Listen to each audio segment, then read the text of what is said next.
दोस्तों, आपका स्वागत है आपके अपने यूट्यूब चैनल अपडेट गुरुजी में। राजस्थान स्टाफ सिलेक्शन बोर्ड ने कुछ पोस्टें घोषित की हैं, उसके बारे में आपको यहाँ पे बताऊंगा। ठीक है, कि क्या एलिजिबिलिटी क्राइटेरिया है, कब से कब तक आप फॉर्म भर सकते हैं, कितनी फ़ीस पड़ेगी, ठीक है, क्या क्वालिफ़िकेशन है, ठीक है, ये सारी जानकारी आपको इस चैनल पे मिल जाएगी। तो स्टार्ट करते हैं हम लोग।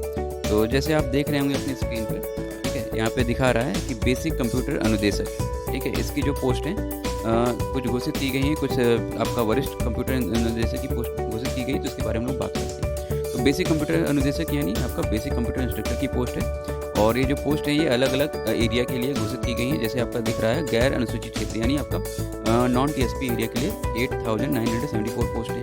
अनुसूचित क्षेत्र यानी आपका टीएसपी एरिया के लिए 888 पोस्ट है। कुल मिला के आपका 9,862 पोस्टें यहाँ पे घोषित की गई हैं। अगर मैं बात करता हूँ वरिष्ठ कंप्यूटर अनुदेशक की यानी आपका सीनियर कंप्यूटर इंस्ट्रक्टर की, तो इसमें 282 पोस्टें हैं, और ये 282 पोस्टें आपकी नॉन टीएसपी एरिया में है। अनुसूचित क्षेत्र यानी टीएसपी एरिया में 13 पोस्टें हैं, कुल मिलाकर आपका 295 पोस्टें हैं। कुल पोस्टों की अगर मैं बात करता हूँ सीनियर एंड उसका मिला के, तो 10,157 पोस्टें यहाँ पे घोषित की गई हैं। ठीक है, और यहाँ पे बोला गया है कि आप अपना ऑनलाइन एप्लीकेशन आपको ई-कियोस्क मित्र पोर्टल पे आपको जाके अपने आप को पहले रजिस्टर करना पड़ेगा। अगर आप रजिस्टर नहीं है, ठीक है, आपको फिर वहाँ पे एक आईडी पासवर्ड मिलेगा। फिर उस आईडी और पासवर्ड के से आप उसको उस पर लॉगिन करेंगे, और लॉगिन के बाद फिर वहाँ पे आपको एक डैशबोर्ड दिखेगा, और डैशबोर्ड में आपका दिखा रहा होगा ऑनगोइंग रिक्रूटमेंट। तो आपको क्या करना है, उस ऑनगोइंग रिक्रूटमेंट पे जाके क्लिक करना है, और फिर अप्लाई नाउ पे क्लिक करके आप पूरे फॉर्म को भर सकते हैं। ठीक है, और उसी में फिर आपका जब ये फॉर्म भर देंगे तो एक पे फीस का एक पेज खुलेगा, उस पर आपको क्लिक करके जो भी नेट बैंकिंग के थ्रू आपका फीस को जमा कर सकते हैं। ठीक है, तो सबसे पहले तो आपको क्या करना है, ई मित्र कियोस्क पर जाके अपने आप को रजिस्टर करना है अगर आप रजिस्टर्ड नहीं हैं। ठीक है, तो सभी लोग को रजिस्टर करना जरूरी है, बिना रजिस्ट्रेशन के आप फॉर्म को नहीं भर सकते। ठीक है, और जो वहाँ के रजिस्टर्ड कैंडिडेट है जो पहले रजिस्ट्रेशन करा चुके हैं, ठीक है, वो आप आराम से अपने लॉगिन आईडी एंड पासवर्ड से फिर खोलकर वेबसाइट को, और फिर ऑनगोइंग रिक्रूटमेंट में क्लिक करके डैशबोर्ड पे जाके, और फिर अप्लाई नाउ पे क्लिक करके फॉर्म को अपना भर सकते हैं, अपडेट कर सकते हैं अपनी इन्फॉर्मेशन को। ठीक है, और फीस को पेमेंट कर सकते हैं। ठीक है, तो मैं आगे बात करता हूँ। ये तो बात हुई कि कैसे आपको वहाँ पे फॉर्म भरना है, कैसे रजिस्ट्रेशन करना है। तो अगर मैं बात करता हूँ, इसमें जो मिनिमम एज क्राइटेरिया है वो 18 साल मांगी गई है, और मैक्सिमम आपका 40 साल मांगा गया है। ठीक है, और अगर आवेदन शुल्क की बात करता हूँ मैं, तो जो आपका आवेदन शुल्क है वो 450 रुपये रखा गया है आपका सामान्य वर्ग के लिए यानी जनरल के लिए, और क्रीमी लेयर के जो आपके अन्य पिछड़ा वर्ग यानी ओबीसी कैटेगरी है या अति पिछड़ा वर्ग के जो क्रीमी लेयर जो आवेदक होंगे उनके लिए 450 रुपये रखा गया है। और राजस्थान के जो नॉन क्रीमी लेयर के आपके ओबीसी हैं या अति पिछड़ा वर्ग ओबीसी हैं, ठीक है, या आर्थिक रूप से कमजोर वर्ग यानी ईडब्ल्यूएस के जो कैटेगरी के छात्र हैं उनके लिए 350 रुपये रखा गया है। और आपके जो SC ST के कैटेगरी के जो छात्र हैं राजस्थान के लिए, ठीक है, उनका 250 रुपये निर्धारित किया गया है। तो कुल मिला के ये आपके क्या है आवेदन शुल्क। और अगर किसी अदर राह से कोई इसको फॉर्म को भरता है, एप्लीकेशन फॉर्म को भरता है, तो उसको जनरल कैटेगरी के रूप में ही माना जाएगा, और उसका जो फीस है वो 450 रुपये ही पड़ेगी। ठीक है, अगर मैं आगे बात करता हूँ एजुकेशनल क्वालिफिकेशन की, ठीक है, तो एजुकेशनल क्वालिफिकेशन में अलग अलग पोस्टों के लिए, जैसे आपका बेसिक कंप्यूटर इंस्ट्रक्टर है,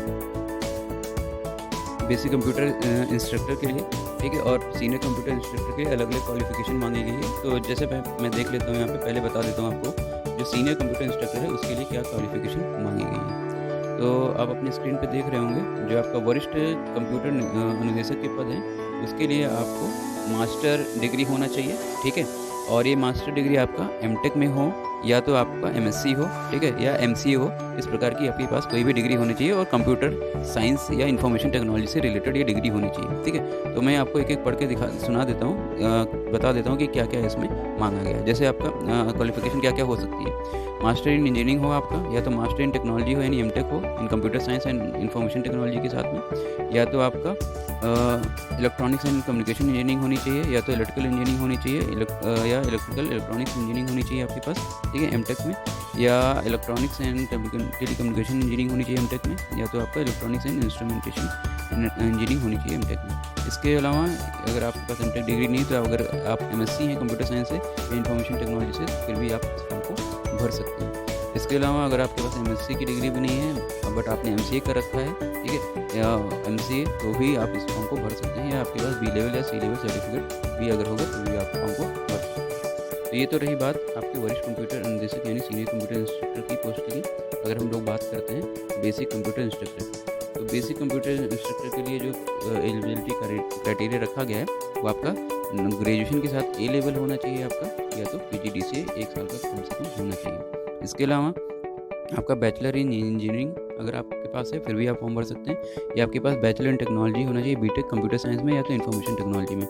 इसके अलावा या तो आपके पास इलेक्ट्रॉनिक्स एंड कम्युनिकेशन इंजीनियरिंग में बीटेक हो, या तो इलेक्ट्रिकल इंजीनियरिंग में हो, या तो इलेक्ट्रॉनिक्स इंजीनियरिंग में हो, इलेक्ट्रॉनिक इंस्ट्रूमेंटेशन एंड कंट्रोल में हो, या तो टेलीकम्युनिकेशन एंड इंस्ट्रूमेंटेशन इंजीनियरिंग में हो। ठीक है, ये सारी कैटेगरी आपको दे रखी है बीटेक में। इन सबसे अगर आपके पास इंजीनियरिंग है तो आप फॉर्म को भर सकते हैं। इसके अलावा अगर आपके पास बीटेक डिग्री नहीं है कोई दिक्कत नहीं, अगर आप BSc अगर कंप्यूटर साइंस से आपने किया है या इन्फॉर्मेशन टेक्नोलॉजी से किया है फिर भी आप फॉर्म को भरने के लिए एलिजिबल हैं। या इसके बाद आपके पास इसके अलावा आपके पास BCA की अगर डिग्री है, नहीं बैचलर इन कंप्यूटर एप्लीकेशन है, फिर भी आप इस फॉर्म को भर सकते हैं। ठीक है, तो कुल मिला के आपकी ये बेसिक कंप्यूटर इंस्ट्रक्टर की पोस्ट के लिए एलिजिबिलिटी क्राइटेरिया है। और इसमें आपको देवनागरी लिपि में हिंदी मतलब हिंदी का व्याकरण का आपको ज्ञान हो, और राजस्थानी संस्कृति का भी ज्ञान यहाँ पे मांगा गया है। ठीक है, और इसमें कहा गया है कि जो क्राइटेरिया रखा गया है सिलेक्शन का, उसमें बोला गया है जो व्यक्ति पाठ्यक्रम के अंतिम वर्ष की परीक्षा में उपस्थित हुआ है या सम्मिलित हो रहा है, ठीक है, उसको भी इस पर सीधी भर्ती में आपको मतलब एप्लीकेशन भरने के लिए वो मिलेगा। ठीक है, बस आपको क्या करना है, जब आपका ये भर्ती हो रही होगी तो उसमें आपको बस अपना प्रमाण पत्र प्रस्तुत करना पड़ेगा कि हाँ मैंने ये पास कर लिया है। ठीक है, आप तक वहाँ तक जब तक ये वैकेंसी फिल की जाएगी तब आप इसको पास कर चुके हों ऐसा हो सुनिश्चित कर लें, तभी आप फॉर्म को भरें। ठीक है, अदरवाइज़ आपका यहाँ पर चयन नहीं हो सकता। और यहाँ पे बोला गया है कि जो मुख्य परीक्षा है उसमें उपस्थित होने से पहले, ठीक है, जहाँ लिखित परीक्षा है और साक्षात्कार है, इसके पहले 2 चरण होंगे, लिखित परीक्षा होंगे।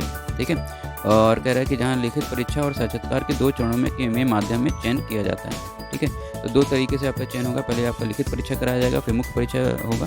ठीक है, उसके बाद आपका साक्षात्कार होगा। और यहाँ पे बोला गया है कि लिखित परीक्षा या साक्षात्कार में, अब देखिए यहाँ पे आप तो या तो मुख्य परीक्षा लेगा या तो आपका साक्षात्कार लेगा। ठीक है, आपका एक प्री तो होगा ही, ठीक है, या मेन भी हो सकता है छात्रों के अकॉर्डिंग। ठीक है, अगर ज़्यादा होंगे, या तो आपका सीधे लिखित परीक्षा के बाद आपका साक्षात्कार हो जाएगा। और लिखित परीक्षा या साक्षात्कार में उपस्थित होने से पहले जहाँ केवल लिखित परीक्षा या केवल साक्षात्कार के माध्यम से चयन किया जाना है, जैसा कि ठीक है जो भी मामला हो। ठीक है, मतलब ये बाद में राजस्थान स्टेट बोर्ड जो है वो डिसाइड करेगा कि लिखित परीक्षा से करवाना है या साक्षात्कार से करवाना है, अभी कोई डिसाइड नहीं हुआ है। ठीक है, वो आपको बाद में जानकारी मिल जाएगी किस प्रकार से यहाँ पे एग्ज़ाम होगा, कि आपका लिखित परीक्षा होगा कि नॉर्मल आपका इंटरव्यू के अकॉर्डिंग आपका भर दिया जाएगा।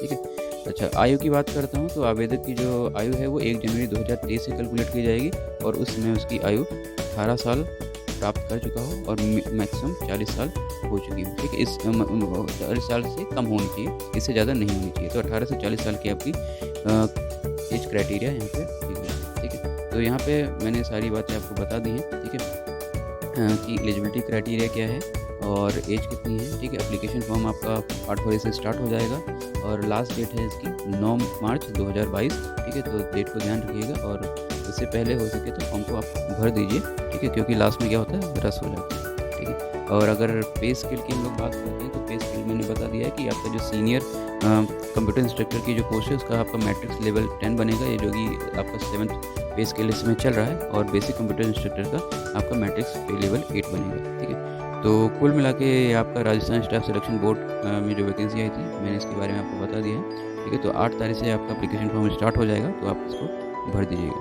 ठीक है, देखने के लिए धन्यवाद, नमस्कार।